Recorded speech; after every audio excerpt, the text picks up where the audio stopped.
Selamat pagi dan salam sejahtera kepada Dr. Riza dan rakan-rakan sekalian. Hari ini, kumpulan kita akan membentangkan projek yang diberikan.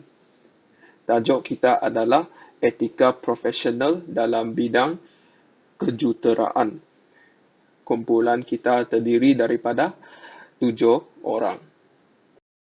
Ini adalah isi kandungan yang akan dibentangkan sebentar lagi. Assalamualaikum warahmatullahi wabarakatuh. Nama saya Nur Anisha binti Muhammad Amin. Saya ingin membincang pengenalan tentang etika profesional dalam bidang kejuruteraan. Pertama sekali, definisi etika. Dari segi bahasa, etika atau etik membawa maksud sikap dan adat yang menentukan tingkah laku seseorang. Etika berasal dari perkataan Greek, iaitu ethos, yang membawa maksud watak atau kepribadian. Kedua, definisi etika profesional.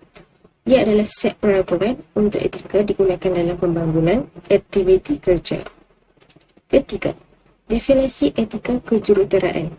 Untuk memupuk kesedaran kepada jurutera demi menggalas tanggungjawab sosial. Jurutera memainkan peranan penting dalam pembangunan masyarakat dan negara.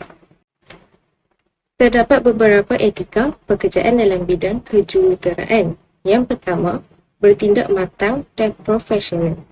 Ia amat penting bagi setiap orang untuk menyemai nilai-nilai yang baik kerana ia dapat membentuk diri mereka ke arah kebaikan dari segi peningkatan kualiti hidup dan kesemenangan kerjaya. Yang kedua, sifat tanggungjawab dan kejujuran. Kerana kegagalan mengikut etika kejuruteraan yang betul merisikokan keselamatan dan kesihatan. Yang ketiga, mendahului keselamatan, kesihatan dan keadaan karyawan umum. Ia menyebabkan risiko yang tinggi sekiranya seseorang itu bersifat tidak bertanggungjawab. Yang keempat, menerima projek atau tugasan jika cekap dan pakar dalam bidang ini. Seorang jurutera mestilah melakukan tugas sekiranya dapat memenuhi syarat pendidikan atau pengalaman dalam bidang ini.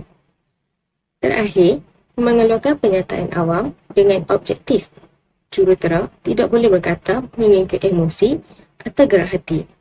Hanya boleh memberi pendapat secara terbuka berdasarkan pengetahuan tentang fakta yang benar dan mempunyai kemahiran. Assalamualaikum, nama saya Nurul Amira Najwa binti Muhammad Azman dan saya akan membincangkan tentang tanggungjawab dan tugas-tugas jurutera. Sebelum itu, saya akan kongsikan serba sedikit tentang apakah yang dimaksudkan dengan jurutera. Jurutera merupakan individu yang telah dilatih untuk mereka cipta, membuat dan menggunakan mesin dan jentera. Jurutera dilatih dalam cabang kejuruteraan tertentu seperti jurutera awam, mekanikal dan elektrikal. Selain itu, terdapat juga jurutera yang berkemahiran dalam cabang kejuruteraan yang lebih spesifik seperti kejuruteraan penerbangan dan kejuruteraan marin. Antara tugas-tugas mereka ialah seperti mencetus idea-idea baru, mengubah dan menjadikan idea-idea berikut sebagai realiti, menitik beratkan komposisi dan pemilihan bahan untuk sesuatu reka bentuk dan menyesuaikan rekaan baru dengan kemahuan dan kehendak manusia dan alam sekitar. Dengan mengubah alam untuk manfaat manusia, jurutera perlu meningkatkan kesedaran tentang dunia sebagai tempat kediaman manusia. Kepentingannya dalam alam semesta sebagai jaminan dan pengetahuan tentang realiti untuk menjadikan dunia ini lebih adil dan lebih bahagia. Jurutera perlu menolak mana-mana kertas yang bertujuan untuk merosakkan kepentingan umum sekaligus mengelakkan keadaan yang mungkin berbahaya atau mengancam untuk alam sekitar, kehidupan, kesihatan atau hak-hak lain manusia. Tahukah anda, bagi setiap cabang kejuruteraan terdapat pertubuhan tertentu yang berperanan sebagai rujukan kepada para jurutera. Seperti contoh di Amerika Syarikat, jurutera dibahagikan kepada beberapa kumpulan mengikut bidang masing-masing. Jurutera mekanikal haruslah berdaftar dengan American Society of Mechanical Engineer, manakala di United Kingdom, jurutera awam didaftarkan dengan Institution of Civil Engineers. Namun begitu, apakah peranan pertubuhan-pertubuhan ini? Antara peranan pertubuhan-pertubuhan ini ialah untuk memastikan jurutera yang berdaftar mematuhi segala panduan etika yang telah ditetapkan. Seterusnya kita akan tengok kod etika kejuruteraan. Kod 1. Jurutera berdaftar hanya boleh melaksanakan sesuatu projek atau tugasan jika dia mempunyai latar belakang pendidikan yang spesifik berkaitan bidang terlibat. Syarat untuk mengambil suatu projek, pengetahuan jurutera tersebut adalah bertetapan dengan skop projek.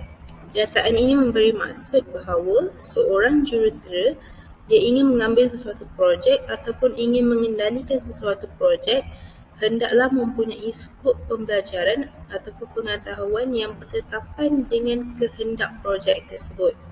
Seterusnya ialah tidak menandatangani atau bersetuju dengan dokumen projek yang masih belum ditandatangani oleh jurutera projek yang bertanggungjawab atas sesuatu projek.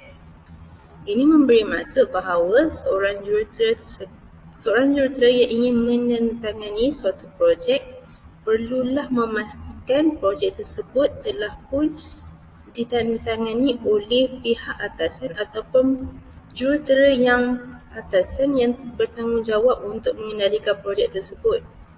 Ini untuk mengelakkan daripada menandatangani suatu projek yang tidak layak ataupun tidak diberi keizinan untuk dilaksanakan.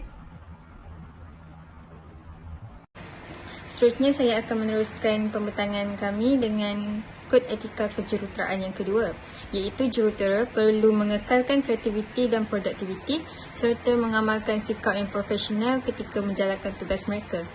Antara langkah-langkah yang perlu diambil oleh jurutera adalah menerima tindakan yang akan dikenakan setimpal dengan kesalahan sekiranya dilakukan dan cuba untuk memperbaikinya. Sebagai contoh, apabila pihak atasan menegur jurutera tersebut ataupun klien tidak berpuas hati dengan tugasan jurutera tersebut, mereka hendaklah bersikap profesional dan cuba mencari solusi yang terbaik untuk mengatasi masalah tersebut. Seterusnya, bersikap profesional dan adil terhadap semua rakan sekerja, tidak mengira bangsa, kaum, jantina dan juga agama. Kod etika kejuruteraan yang ketiga adalah jurutera perlu mengambil kira keselamatan, kesihatan dan kebajikan orang ramai ketika melaksanakan tugas mereka. Antara sikap-sikap yang mesti diamalkan oleh jurutera adalah mereka tidak akan menggunakan sebarang cara yang tidak adil untuk mendapatkan sesuatu projek. Sebagai contoh, jurutera tidak boleh menggunakan rasuah untuk mendapatkan sesuatu projek daripada seseorang klien dan menghalang projek tersebut daripada diberikan kepada jurutera yang lain. Seterusnya, menghormati privasi klien serta informasi sulit yang diterima mengenai metod teknikal ataupun proses yang diberi ketika menjalankan sesuatu projek. Assalamualaikum dan selamat sejahtera. Nama saya Muhammad Hafizuddin bin Ramli. Untuk kod etika kejuruteraan yang keempat ialah jurutera hendaklah sentiasa memastikan hasil kerjanya tidak mengenakan apa-apa bahaya seperti kematian atau kecederaan kepada sesiapa pun. Antara sikap yang perlu diamalkan oleh jurutera ialah yang pertama, tidak boleh melakukan sesuatu pekerjaan itu dengan sambaliwak. Contohnya seperti seorang jurutera itu mencadangkan sesuatu projek, jadi perlulah diketahui terlebih dahulu masalah atau kelemahan yang ada pada projek tersebut dan mencadangkan cara untuk mengatasi kelemahan itu. Yang kedua, perlulah sentiasa menguji dengan benar alat yang diciptakan supaya tidak membawa masalah kepada pengguna. Contohnya, jika seorang jurutera itu telah menciptakan sesuatu alat, perlulah alat itu diuji beberapa kali untuk mengetahui atau mengenal pasti kelemahan yang ada pada alat tersebut supaya pengguna dapat menggunakan alat itu dengan lebih baik, dengan tiada masalah. Untuk etika kejuruteraan yang kelima, jurutera tidak boleh mendedahkan sebarang maklumat berkenaan perniagaan majikannya yang sekarang atau majikannya yang lepas. Antara sikap yang perlu diamalkan oleh jurutera ialah perlulah sentiasa amanah dalam melakukan sesuatu pekerjaan yang diberi dan sentiasa menghormati majikan tidak kira yang sekarang atau yang sebelum ini. Okay, untuk kod etika kejuruteraan yang keenam, jurutera hendaklah tidak dengan jahat atau ganas merosakkan atau cuba merosakkan sama ada secara langsung atau tidak langsung kewibawaan, harapan dan perniagaan seseorang jurutera lain. Okay, antara sikap yang perlu diamalkan oleh jurutera ialah yang pertama, saling menghormati antara satu sama lain sebagai seorang pekerja dan seorang jurutera. Yang kedua, perlulah sentiasa berusaha untuk menjadi lebih baik dari yang lain dan jangan cemburu dengan hasil kerja orang lain sehingga ingin menjatuhkan kerjaya mereka. Itu saja daripada saya. Terima kasih. Seterusnya, saya akan membentangkan tentang peranan-peranan kod etika. Yang pertama sekali merupakan panduan. Kod merupakan panduan tentang tugas dan tanggungjawab utama jurutera untuk kelakuan yang beretika. Akan tetapi, kod yang pendek dan padat merupakan panduan umum dan perlu ditafsirkan dengan betul untuk memahaminya dengan lebih lanjut. Yang kedua merupakan inspirasi, iaitu kod boleh dijadikan motivasi kepada jurutera untuk bertindak secara beretika kerana ia merupakan iltizam bersama profesion terhadap etika. Yang ketiga pula merupakan pendidikan dan kesefahaman bersama.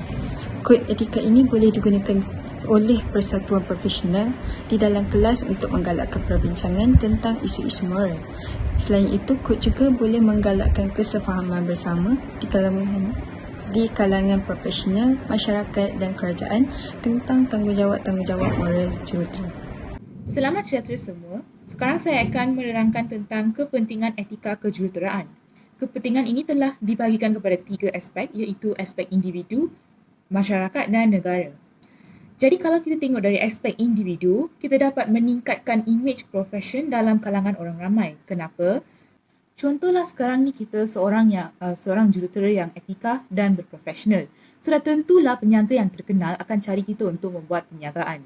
Kenapa? Sebab kita ni seorang yang profesional kan. Jadi peniaga yang terkenal ni memang akan cari kita sebab diorang nak juga kerja diorang jadi smooth, jadi macam hasil yang produktif kan. Jadi diorang akan cari kita juga. Selain itu, apa lagi yang individu tersebut akan dapat kalau dia beretika dan berprofesional dalam bidang kejuruteraan? Dia juga akan meningkatkan status kerjaya dia dan berkembang lagi dalam bidang kejuruteraan. Seseorang jurutera itu akan tahu bahawa status kerjayanya dapat ditingkatkan hanya kalau jurutera itu mengikuti etika dan profesional dalam kerja dia. Apa akan jadi kalau dia mengikut etika dan dapat kerjaya yang tinggi? Dia akan menjadi inspirasi kepada rakan sekerja dia. Jadi, orang lain pun akan nak ikut dia. Macam, diorang pun nak jadi orang yang berprofesional, nak beretika, dapat kerjaya status yang tinggi. Jadi, saya rasa etika ni dapatlah meningkatkan imej profesional dalam kalangan orang ramai. Seterusnya adalah kepentingan dari aspek masyarakat. Okey, so kita ni seorang jurutera yang etika dan profesional akan tahu bahawa kita perlulah memastikan keselamatan masyarakat dalam proses pembinaan. Kenapa? Sebab ada segelintir jurutera yang tidak kisah tentang keselamatan masyarakat, dia hanya kisah untuk untungan saja. Dapat saja projek yang besar, terus dia nak ambil projek tersebut dan lepas tu kalau ada masalah dalam projek itu, dia buat terkisah sebab dia nak untung. Jadi, kat sini saya nak menekankan bahawa seorang jurutera yang berprofesional dan beretika tidak mementingkan keuntungan diri sahaja, malah berfikir mengenai orang lain. Berfikir mengenai orang lain itu macam meletakkan diri di sudut orang lain. Jadi, jurutera tersebut akan memberi kepentingan lebih kepada nyawa orang ramai dalam proses pembinaan. Jadi ini akan menekankan kepentingan masyarakat dan bukannya keuntungan diri. Kenapa? Sebab jurutera tu ada ethics, ada professionalism. Jadi dia akan tahu bahawa kita ni kena berfikir bahawa masyarakat tu akan puas ke tak hasil kerja kita. Oleh itu, kat sini jurutera yang berprofesional tersebut akan tahu bahawa hasil kerja mereka tidak seharusnya memberikan masalah kepada masyarakat dan mereka tidak harusnya mencari keuntungan sahaja dan perlu berfikir tentang masyarakat yang menggunakan hasil kerja mereka. Akhirnya adalah kepentingan dari aspek negara. Kalau kita tengok seorang jurutera yang biasa, dia ni akan bekerja dan memberikan hasil. Tapi kita kena tengok bahawa hasil dia ni produktif ke tidak, berkualiti ke tidak. Jadi berbanding dengan jurutera yang lebih berprofesional dan beretika, dia dapat menyumbang kepada pembangunan ekonomi dengan menekankan kualiti kerja. Kualiti kerja itu sangat penting kalau kita hendak menyumbang kepada peningkatan ekonomi dalam negara. Jadi dia juga akan tahu hasil yang produktif hanya dapat dicapai apabila mempunyai etika yang baik. Kerana dia bekerja untuk tujuan membangunkan negara. Bukannya dia nak untung, bukan dia nak buat kerja ala kadar. Kalau dia seorang jurutera yang beretika, dia akan tahu bahawa okey, kalau guna produk yang bagus baru dapat meningkatkan mutu hasil tersebut. Pada masa yang sama, jurutera akan tahu bahawa dia dibantu berfikir secara luar biasa dan ini akan meningkatkan perkembangan teknologi baru dalam negara. Jadi, seorang jurutera yang berprofesional dan beretika akan berusaha sedaya upaya untuk memberikan keuntungan kepada negara. Dari segi berfikiran, mereka akan berfikir secara kreatif. Jadi, mereka akan membuat penciptaan baru, memberikan produk yang hasil yang berkualiti dan bermutu tinggi di negara. Oleh itu, kami rasa inilah kepentingan etika kejuruteraan dari 3 aspek iaitu aspek individu, masyarakat dan negara. Terima kasih. Kesimpulannya, kita perlulah sentiasa memainkan peranan yang penting dalam menjaga etika kita sebagai seorang jurutera supaya kita menjadi contoh yang baik kepada masyarakat. Selain itu, seseorang yang beretika akan dipandang tinggi oleh orang lain kerana etika adalah berkaitan dengan sikap. Orang yang beretika bermakna mereka mempunyai sikap yang baik. Di samping itu, etika sangat penting kerana orang yang beretika akan sentiasa berfikir secara rasional sebelum membuat sesuatu. Ini adalah pembentangan daripada kumpulan kita. Sekian, terima kasih.